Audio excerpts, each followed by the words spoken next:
Hey, this is Seymour. Welcome to your weekly update. I wanted to talk to you quickly about magnets this week. There's a lot going on across all of the products, but I want to talk to you about magnets. And people, we always get great feedback when I show these um, the 3D models on screen. If you haven't seen it before, or if you haven't seen one in a while, I just want to mention a couple of things. Hang on. First of all, they're hard to manipulate on the screen. So you'll probably see it go flying all over the place as I try to spin it around. Second, these are not the real colors. When the engineers work, they work with individual parts colored differently so that they can highlight them and see what they're working with. Okay, so everything will be the beautiful white that you're expecting. So no need to email us, no need to call us in a panic about that. The other thing is that things can look a bit funny on the screen here. Do you notice how it looks like it's a funny wedge shape? And that's because the engineers work, I think it's called Isometric View, um, where everything's the same length. So for your eyes, this is right in the real world. This along the top here is the same length as this along the bottom here. And in isometric view, it's shown on the screen like that, but it looks crazy for your eyes because your eyes are used to this being smaller in the distance. Luckily, there's an isometric button here, so I can go like that and make it look more like you and I are used to seeing it. Oh, and the other final thing to say is that the engineers sometimes work with, this is a slightly old model. You've seen the new logo has changed, and you can't quite see it here, but in this model, some of the logo and stuff is carved into the surface, and it never was going to be. It was always going to be printed, but it just looks like that here. So ignore the colors, ignore the funny perspectives, ignore the crazy Englishman speaking to you, and I want to talk to you about the magnet. So let's take this part here. You see, I'm highlighting it here, which is actually the same as this part here, and I'm going to break it out, look, into a new part document, so we can just take a look at it. Notice immediately it's not isometric, so let's make it isometric again. You see now how it's easier to see? And you can see what's going on. This, by the way, is kind of amazing that it's a single part. This would normally be made as several parts, but for greater strength, because the whole point of MAGFAST, right, is to make something way better than what's out there and take the time to do that. And this is, it's maybe a little cheeky to use this phrase, but we call this monocoque construction. We're actually working on a web page at the moment. Do I have it here? Yeah, this is obviously for extreme. Monocoque construction, normally just for aircraft, racing cars. Here it is, look. Normally just for aircraft, racing cars, or rockets. Because if you notice, the inside becomes the outside and the outside becomes the inside. Does that make kind of sense? So the entire body structure here it's just way, way, way stronger than having two or three parts bolted together. Anyway, coming back to the magnets. The magnet system is 4 magnets. 1, you see here? You can't see anything, but you see where I'm pointing on the end here.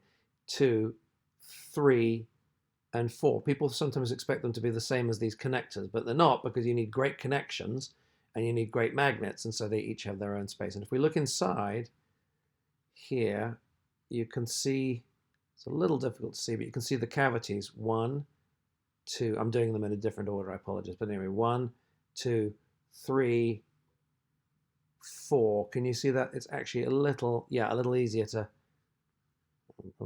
excuse me. Okay, it's a little easier to see them on the bottom end here. So 1, 2, 3, 4. And of course, they're north and south pole magnets, aren't they? Because you need this one, you need the bottom of this one to attract the top of this one, and so on. Anyway, if we turn this round, and again, forgive me for being a bit of an amateur at manipulating this, but safety is obviously critical for us. And I don't know if you can quite see, but this thickness here is 2 millimeters. And this is, of all things, to do with fire safety requirements. It's not required for power banks like this. Note it's not legally required. None of the retailers require it. to do what's called UL certification. But UL certification is the kind of the big high sort of the high bar of safety certification, and we're making all of our stuff to that standard. Wall, the one that plugs into the 110 volts on the wall, will be pre-certified. All of the other products will be made to the certification standard.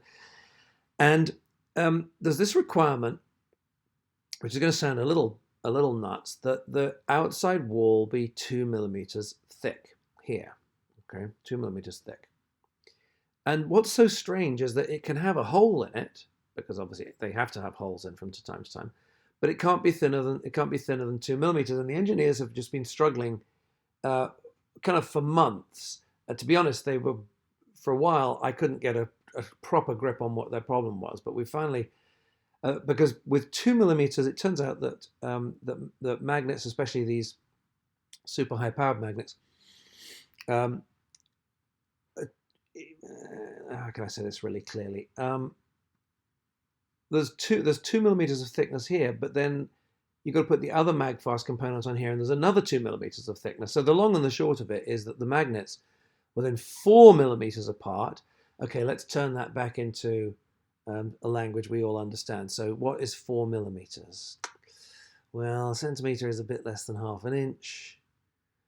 So 4 millimeters, it's less than a quarter of an inch, but it's enough to lose a huge amount of the magnetism. And if you saw the weekly update, magfast.com/updates, if you saw the update that I did a few weeks ago, quick, this update when we were looking at air here, you might have remembered me saying that I was not happy with the strength of the magnets. If not, this is update 108 from a few weeks ago. 108, you can go back from a few weeks ago.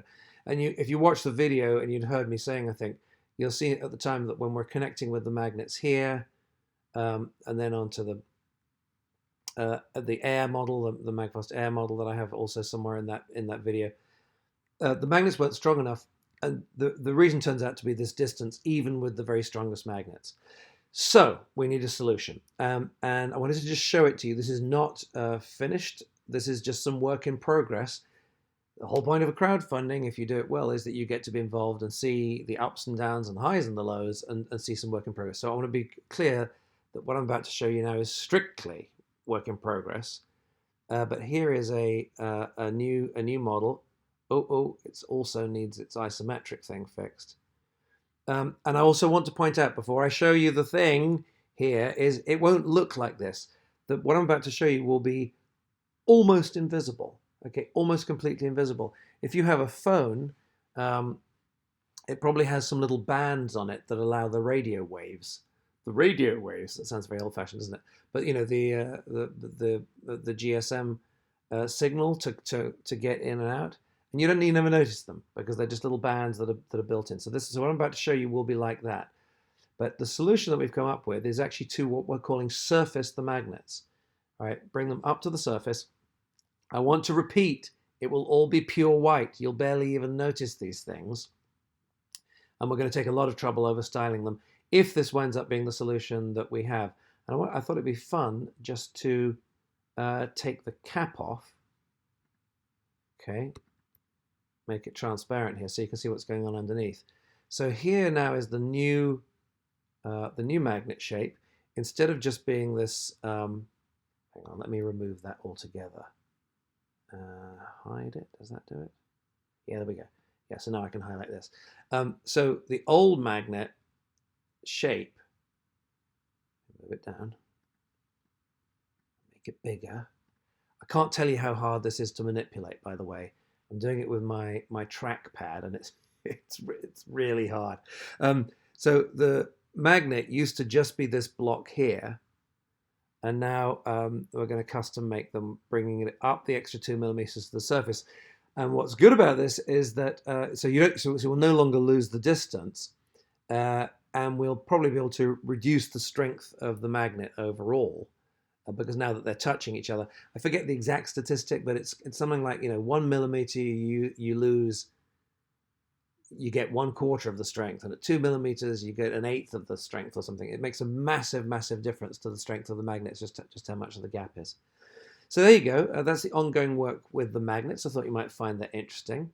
Let us know what you think. And thank you so much for being a part of MAGFAST. A bunch of exciting things happening very quickly. I've just booked a flight. I'm going to be going out to Shenzhen in a few weeks, and we'll do some video and reports for you from there. And thank you so much for being a part of MAGFAST. We'll see you at the next update.